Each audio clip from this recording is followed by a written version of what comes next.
wahai Musa, Iya. sungguh aku adalah Allah Tuhan. Itu kan menyatakan diri dia. Wahai Musa katanya. Itu tafsiran liarmu. Kan berseru dia. Tuhan seluruh Kira alam kau kan? hebat, Iya ternyata kan? isi kepala kau kotoran.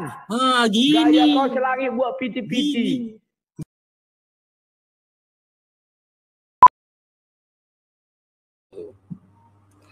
Bahas dong Quran surat 28 ayat 30. Oke. Kayaknya Bang Faru udah bikin apanya ini loh. Udah bikin VT-nya ini. Oke. Apa yang mau ditanya Bang? Aku tahu. Pasti Abang mengatakan bahwasanya Tuhan itu turun ke dunia dalam bentuk pohon, menyerupai pohon. Coba. Benar nggak pernyataan Abang? Pernyataan Bang Faru? Tebakan Bang Faru benar nggak? Abang mau menyatakan bahwasanya Tuhan menunjukkan wujudnya di hadapan Musa itu dalam bentuk sebatang pohon. Dalam rupa sebuah pohon. Coba. Benar nggak? Benar nggak? Coba taping, Bang Sang Terbatas. Benar nggak? Coba. Iya, benar nggak? Saya bertanya, mengapa Allah menyatakan dirinya kepada manusia melalui pohon? Saya benar kan? Sekarang saya tanya gini, apakah Abang pernah lihat umat muslim menyembah pohon? Apa enggak? Apa pernah enggak? Apa pernah enggak Abang lihat umat muslim menyembah pohon? Kita tadaburi ya kalimatnya ya, ayatnya ya, ayat 30 ya. Maka ketika dia Musa sampai ke tempat api itu, dia diseru dari arah pinggir sebelah kanan lembah, dari sebatang pohon di sebidang tanah yang diberkahi. Dari sebatang pohon di sebidang tanah yang diberkahi.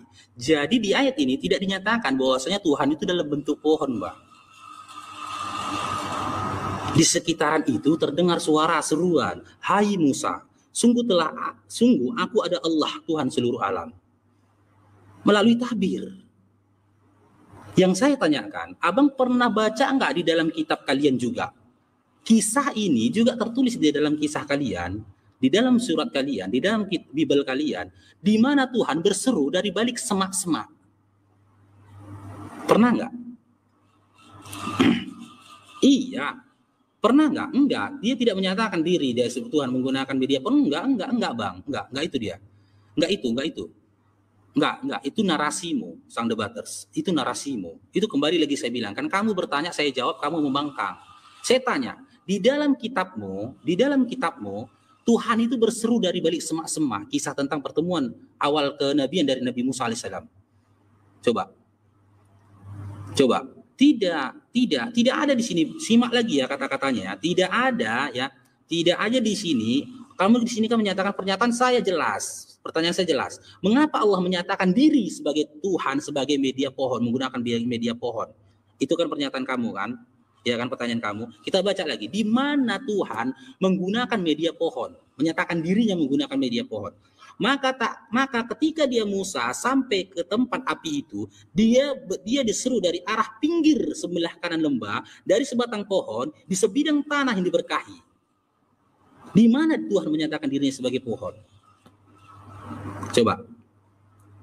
Iya, cuman di sini gini loh. Nabi Musa alaihissalam mendengar seruan itu, itu dibalik. Seakan-akan itu di pohon. Dari tabir pohon itu tadi. Bukan Tuhan menyerupai pohon. Sekarang saya tanya di kitab kalian. Di sini kalau di kitab kalian itu dikisahkan Tuhan itu berseru dari semak-semak. Itu siapa Tuhan itu? Ya, coba. Iya, materinya itu saja. Di surat, coba kita baca ini. Lah, di dalam surat Kejadian, Bang. Iya, saya jawab ini. Dalam surat Keluaran ayat 3, Adapun Musa, kisahnya ini kita baca di Bible ya. Adapun Musa, ia biasa mengembalakan kambing domba Yitro, mertuanya, Imam Madian. Seketika ia menggiring domba di seberang sungai, bla bla bla. Lalu Tuhan menampakkan dirinya kepadanya di dalam nyala api. Ayo, kenapa di kitabmu itu Tuhan menampakkan dirinya dalam bentuk api? Kenapa Tuhan menampakkan dirinya dalam bentuk api? Udah? Tuh di sini jelas Tuhan ya. Di sini jelas ya. Menampakkan dirinya di dalam nyala api yang keluar dari semak-semak duri. Coba, saya udah jawab di dalam Al-Quran tidak sesuai dengan narasimu, debaters. Ya.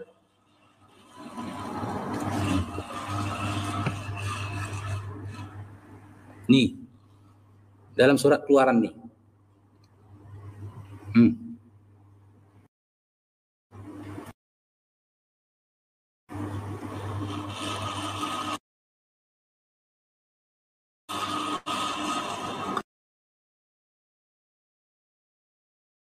Tuhan menampakkan dirinya, diri kepadanya di dalam nyala api yang keluar dari semak-semak duri.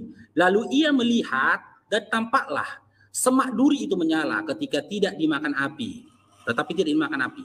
Musa berkata, baiklah aku akan menyimpan ke sana, memeriksa, ya, bla bla bla bla bla.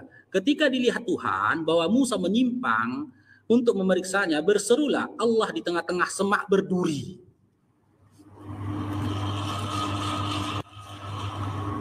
Ayo, jawab, sang debaters. Itulah Allah dari semak-semak berduri. Coba, jawab.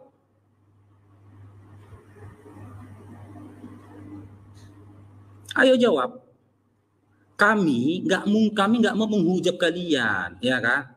Kami nggak mau menghujat kalian. Bisa saja di sini kami nyatakan Tuhan kalian itu keluar Tuhan kalian dalam bentuk kodok. Ya kan? Ayo silakan jelaskan. Yo silakan dijawab bang. Oke, terima kasih ya. Kok gambarku nggak nampak? Gimana caranya? Nampakkan dulu gambarku ya. Saya tidak mendebat ya, hanya bertanya jawab biasa aja ya. Sorry. Ini sudah nampak wajahku. Ya. Sudah bisa ya. Ya. Ya, yang saya tanyakan mengenai Al-Quran itu, mengapa di dalam surah 28 ayat 30 Allah menyatakan dirinya kepada Musa melalui tabir sebuah pohon? Kenapa tidak melalui tabir seorang manusia? Atau apakah Allah bisa menyatakan dirinya melalui tabir manusia? Itulah kalimat gampangnya.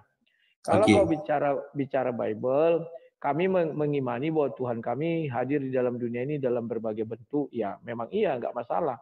Sekarang tinggal kalian. Silakan dijawab. Oke, kalau gitu Bang Faruk menjawab, kami mengimani Tuhan kami tidak pernah turun ke dunia ini dalam bentuk apapun. Ya, kenapa dia menyatakan dirinya melalui tabir sebatang pohon? Abang buka pakai data abang aja kalau enggak. Di mana di situ dinyatakan Tuhan itu menyatakan dirinya dalam bentuk sebatang pohon? Saya nggak bilang bentuk, dari. Iya. Ya, dari mana? Jelas. Coba bentuk. Coba buka lagi ayatnya bang. Coba buka ayatnya. Abang pakai data abang saja coba. Ya, aku bukakan ya. Di mana di situ Tuhan itu ya menyatakan dirinya dalam bentuk ya dari sebatang pohon. Bentuk. Paham ya coba baca abang nyimak. Saya tidak bilang bentuk. Aku bacakan ya, ayatnya begini. Ya. Maka ketika dia Musa sampai ke tempat api itu, dia diseru dari arah pinggir sebelah kanan lembah dari sebatang pohon. Nah, itu jelas ya. Jadi dia menyatakan dari sebatang pohon di sebidang tanah yang diberkahi. Maka keluarlah suara, wahai Musa, sungguh aku adalah Allah, Tuhan seluruh alam. Maka pertanyaanku, mengapa Allah menggunakan tabir pohon untuk menyatakan dirinya kepada Musa? Saya tidak mengatakan Tuhan jadi pohon, tidak ada itu. Jadi gini, tabir. Jadi gini ya, seruan itu didengar Musa dari sebatang pohon. Sama dengan di sini bang, seruan itu dari semak-semak. Apakah Tuhan di dalam semak-semak? Coba. Ya, kalau di ayat itu baca. Memang ada malaikat Tuhan di dalam semak itu. Enggak bang, ini Tuhan bang, bukan malaikat Tuhan. Malaikat Tuhan dalam bentuk api bang. Kalau malaikat Tuhannya, ini ya. Iya ini. Kalau malaikat Tuhannya bang dalam bentuk api bang, dari atas kita baca ya. Itu api bang, malaikat Tuhannya bang. Ya. Di ayat ke-33-nya. Nah, ya. Coba ini. Silakan. Musa berkata, baiklah aku akan menyimpang ke sana untuk memeriksa penglihatan yang hebat itu. mengapakah tidak terbakar semak duri itu ketika dilihat Tuhan? Ingat Bang ya, dilihat Tuhan Bang ya, dilihat Tuhan. Sebenarnya banyak pertanyaan di sini Bang. Bagaimana si penulis kitab ini bisa menulis kitab ini, menulis kata-kata ini, ya, bahwasanya dilihat Tuhan. Kan penglihatan Tuhan nih Bang, tapi si penulis kitab bisa menulis kata-kata ini Bang. Aneh juga nih Bang. Bahwa Musa menyimpang untuk memeriksanya, berserulah Allah. Berserulah Allah. Coba Bang ya. Berserulah Allah dari tengah-tengah semak duri itu kepadanya. Udah?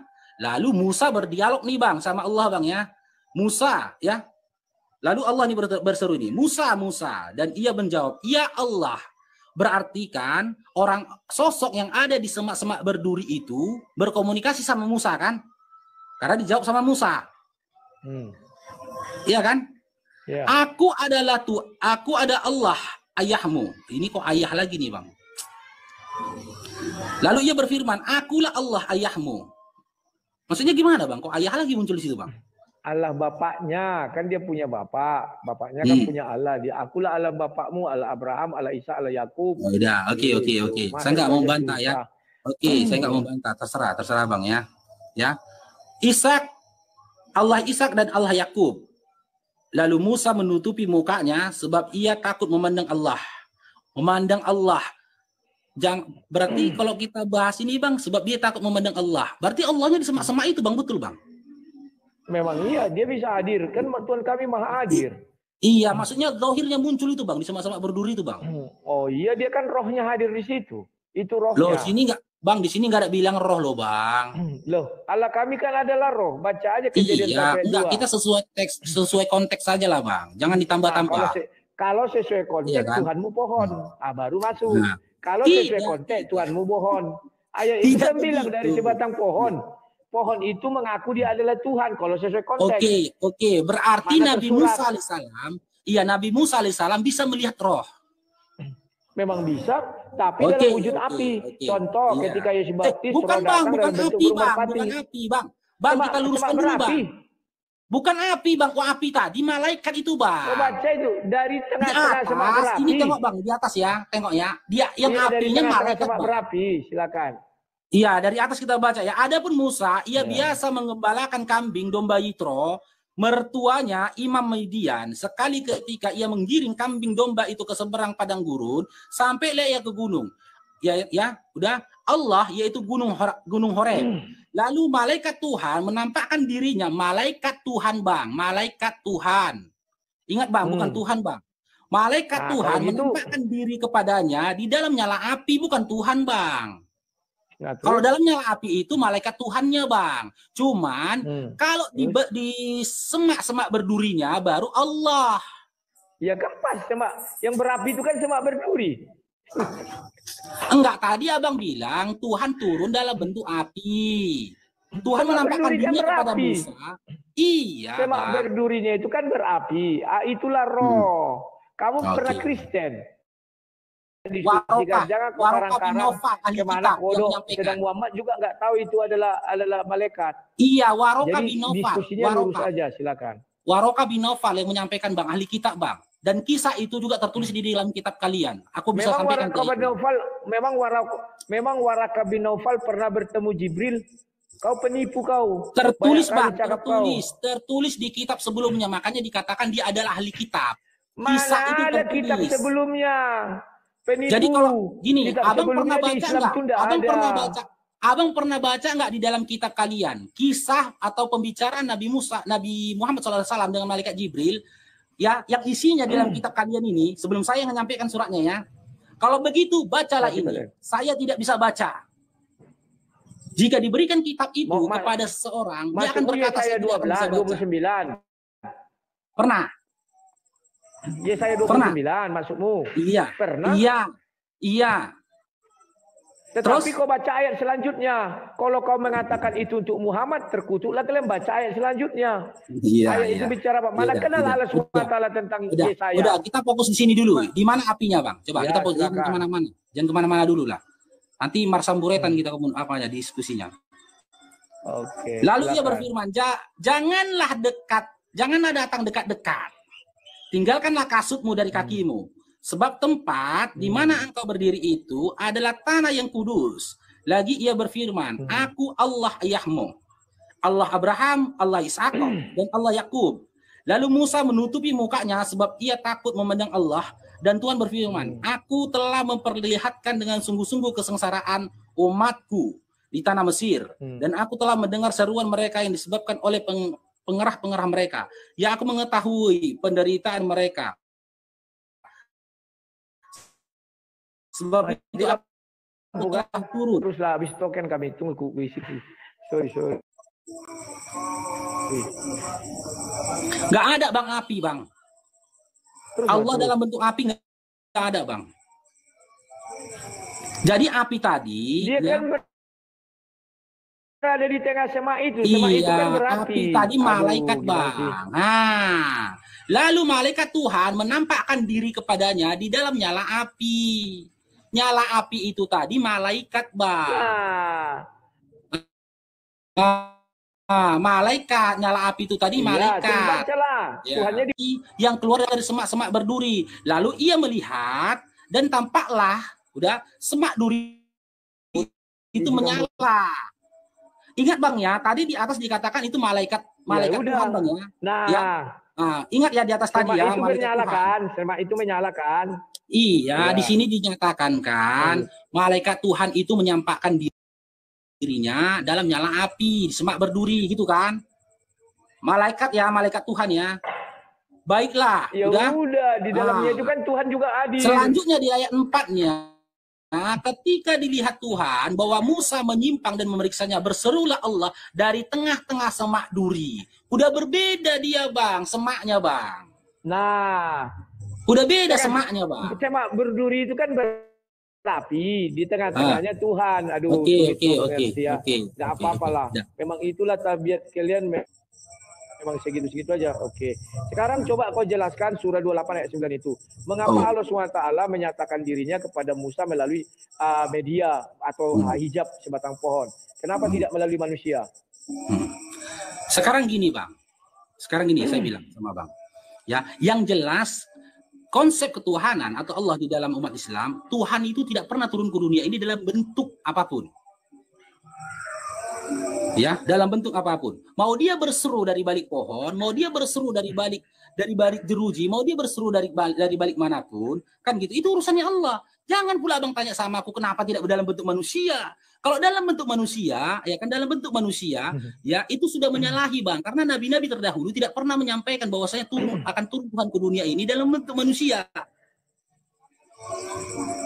Iya kan? Saya tidak bilang Tuhan dalam bentuk manusia, melalui media. Kan abang juga kan kenapa tidak dalam bentuk manusia itu kan?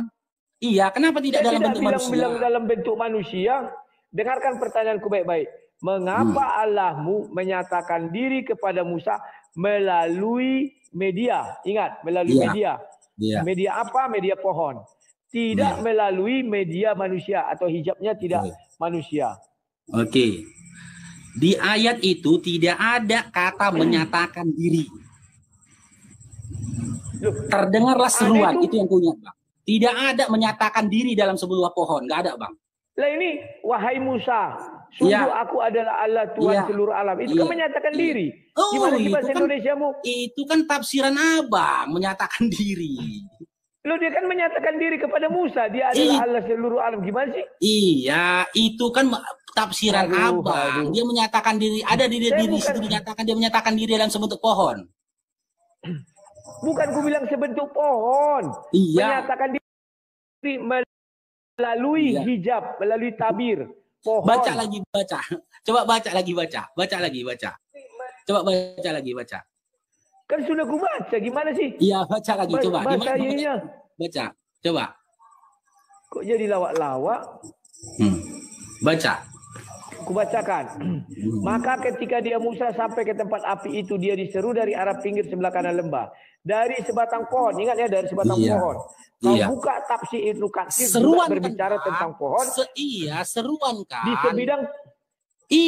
Seruan kan. Di sebidang tanah yang diberkahi. Kubacakan dulu lah. Wahai Musa. Iya. Sungguh, aku adalah Allah Tuhan. Itu kan menyatakan diri dia. Wahai Musa katanya. Itu tafsiran liarmu. Kan berseru dia. Bukan tafsiran liar. Kan? Enggak, jangan dibilang itu kan menyatakan diri. Tidak ada di sini kan kata-kata menyatakan diri. Wahai Musa. Nah, mana menyatakan diri? Mana? Mana menyatakan diri? Bro. Mana ada kata-kata menyatakan diri? Wahai Musa, apa itu wahai Musa? Saat ini aku bilang sama Abang, dengar dulu. Kacau. Iya, sekarang aku bilang sama Abang. Indonesia kau lah wahai Indonesia kau kacau. Wahai debaters. Menyatakan diri aja enggak tahu kau. Iya, wahai debaters, aku bilang samamu. Wahai debaters, apakah aku ada di telingamu? Saya bukan bilang itu, kau menyatakan diri. Sekarang kau menyatakan diri. Sebentar dulu.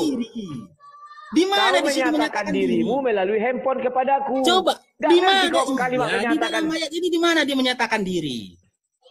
Coba. Aku adalah Tuhan seluruh alam. Di mana dia menyatakan diri? Mana menyatakan diri? Aku adalah Tuhan seluruh alam. Wahai Musa, aku adalah Tuhan seluruh alam. Itu kan menyatakan diri tuh. Dia mengakukan dirinya Tuhan seluruh alam. Kau hebat, ternyata isi kepala kau kotoran. Gini. Gaya kau selagi buat piti-piti. Gini. Kepanasan kau dengan pitiku. Kepanasan kau dengan pitiku. Kepanasan kau dengan pitiku. Piti kau itu kecil. Iya, kepanasan kau dengan pitiku. Kepanasan kau. Enggak. Agama kasih. Kau tonton pitiku kalau enggak kepanasan kau. Agama kasih tonton pitiku kalau enggak kepanasan kau. Kalau gitu agama kasih. Aku enggak mencaci maki. Memang jadi, bahasa Indonesia aja enggak tahu. Gitu. Menyatakan diri aja enggak tahu kau. Mulai kau alasan kau. Kepanasan dengan pitiku. Takut dibongkar. Kau kan enggak tahu bahasa Indonesia. Iya, menyatakan diri aja enggak tahu. Takut kau dibongkar. Viti baruku Yohanes. Viti baruku yang Yohanes 5 ayat 30 itu udah. Kau membongkar. Berarti udah sampai. Udah sampai ke kau Viti Yohanes 5 ayat 30. Kau membongkar aku. Yohanes 5 ayat 30 itu udah sampai. Siapa? Oke. Udah bisa kau bongkar Yohanes 5 ayat 30 itu. Bongkar sama aku. Ya, bongkar. Oh, bongkar Yohanes 5 ayat 30. Dengar ya. Ya, bergantian kita ya. Ku buka Yohanes berapa? Yohanes 5 ayat 30. Tapi kalau ini enggak bisa kau selesaikan Yohanes 5 ayat 30 ini selesai kita ya. Ya. Ya. Dengar baik-baik ya. Ya. Aku tidak dapat berbuat apa-apa dari diriku sendiri. Cukup dulu di situ. Cukup dulu di situ. Oke, silakan. Di situ dia nyatakan dirinya kuat apa tidak? Maha kuasa atau bukan? Loh. Oke, aku bilang aku tidak dapat berbuat apa-apa dari diriku sendiri. Dia maha kuasa ya, bukan? Silakan. Pertanyaan. Dia maha kuasa. Bukan? Hah? Maha kuasa. Tapi dia tidak bisa berbuat apa-apa atas dirinya sendiri. Loh, memang Tuhanmu bisa ke dunia bicara? Kan tidak bisa. Ada. Jawab dulu Yohanes 5:30 tidak pernah berbicara langsung dengan Allah. Coba jawab dulu Yohanes tidak pernah berbicara langsung dengan Allah. Dia kuasa tidak? Gimana sih? Coba, dia kuasa. Maha kuasa. Hah? Nah, oke. Tapi dia nggak bisa berbuat apapun. Ya, berarti dia nggak kuasa ya. Berarti dia nggak kuasa ya. Jelas. Ya, gantianlah kita bicara, bro. Terus, lanjut. Gantian kita bicara. Lanjut ayatnya. Ya, gantian kita bicara ya sebentar. Nah. Kau melihat Yesus itu, dia memiliki kemanusiaan. Lanjut ayatnya, waktu. Wah, jangan gitu dong berdiskusi. Gantian. Ya, lanjut ayatnya, udah lanjut ayatnya. Yesus itu memiliki dua natur. Yang pertama natur manusia itu di Yohanes 1 ayat 14. Yang kedua natur Tuhan itu Yohanes 1 ayat 1. Nanti kita buka. Nanti kita buka. Ya. Itu nanti. Ini dulu kita bahas. Ya, dengar dulu. Biar ku jelaskan. Ya. Sekarang Yesus berbicara, aku tidak dapat berbuat apa-apa dari diriku sendiri. Ya, berarti dia manusia. Tidak dapat berbuat. Memang manusianya muncul. Oh, manusia. Kan dia punya dua natur. Manusia ya. Biar ini sebentar aja Leku. Jangan naik dulu Leku. Manusia ya. Ya. Manusia. Ya, dengar dulu baik-baik. Dia punya natur manusia. Alah, kau potong-potong. Udah lanjut. Dia punya. Jangan kayak jual obat. Kau cakapnya tukang jual obat. Lanjut aja ayatnya. Ayatnya lanjutkan. Ya. Dia punya natur manusia. Itu udah ayat aja lanjutkan. Ayat aja lanjutkan. Nanti asumsinya kau tuh kayak tukang jual obat kau terakhir cakap. Saya nggak asumsi, ayatnya ada. Iya, ayatnya aja lanjutkan. Lanjutkan terus. Yohanes 5:30-nya lanjut terus. Ya, satu-satu dulu ku bahas. Dia punya natur manusia, Yohanes 1 ayat 14. Sudah. Kemudian kita lanjutkan. Aku menghakimi sesuai dengan apa yang aku dengar. Sudah? Dan penghakimanku adil. Ku di sana huruf besar. Sudah? Dan penghakimanku adil. Ada nggak yang lebih adil dari Tuhan penghakimannya? Sekarang aku tanya, ya. Sekarang kau tanya. Dan penghakimanku adil sebab aku tidak menuruti kehendakku sendiri.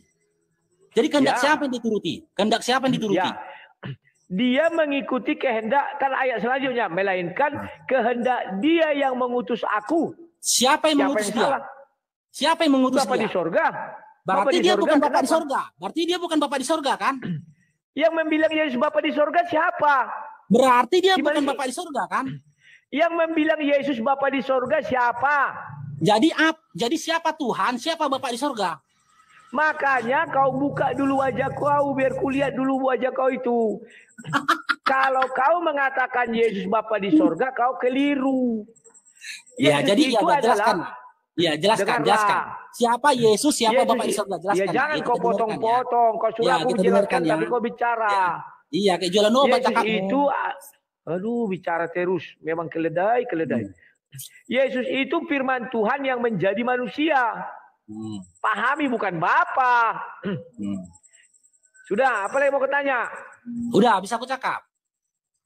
Silakan, gantian kita ya. Waktu dia disalib di kayu salib, dia Tuhan bukan? Kujelaskan. Waktu Yesus di kayu salib, dia masih bersama-sama dengan Bapa. Makanya kau harus bertanya sama aku, kenapa Yesus dikatakan Tuhan? Itu kau pertanyakan. Enggak mau aku. Ku tanya dulu, tadi kan kamu bilang bahwasanya Yesus itu manusia.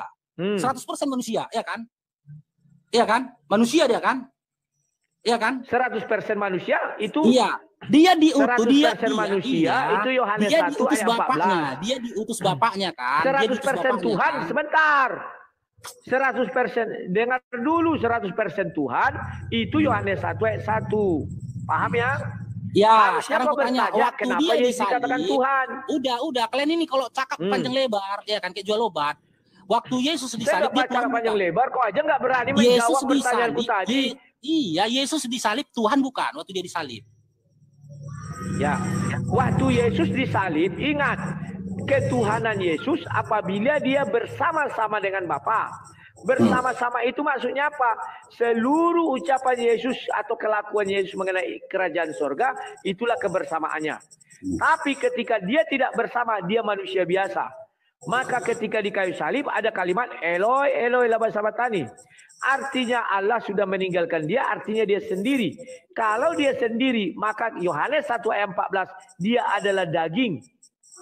Terus. Iya, jawab dulu. Jadi waktu dia disalib, itu dia Tuhan atau manusia? Kan sudah ku bilang dia adalah daging. Memang isi kepala kau kotoran, gaya kau selangit.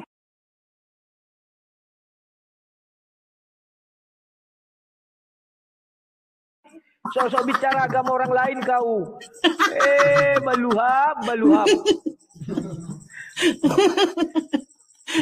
Manusia dia kan? Oke, sekarang aku bertanya. Sekarang aku tanya, kenapa kalian katakan Tuhan mati di kayu salib? Tadi kamu bilang sebenarnya Yesus mati di kayu salib siapa? Untuk menebus dosa manusia siapa? Coba. Tuhan nggak mati di kayu salib untuk menebus dosa kalian. Iya, Tuhan nggak mati di kayu salib untuk menebus dosa kalian. Jawab dulu. Yang bilang siapa?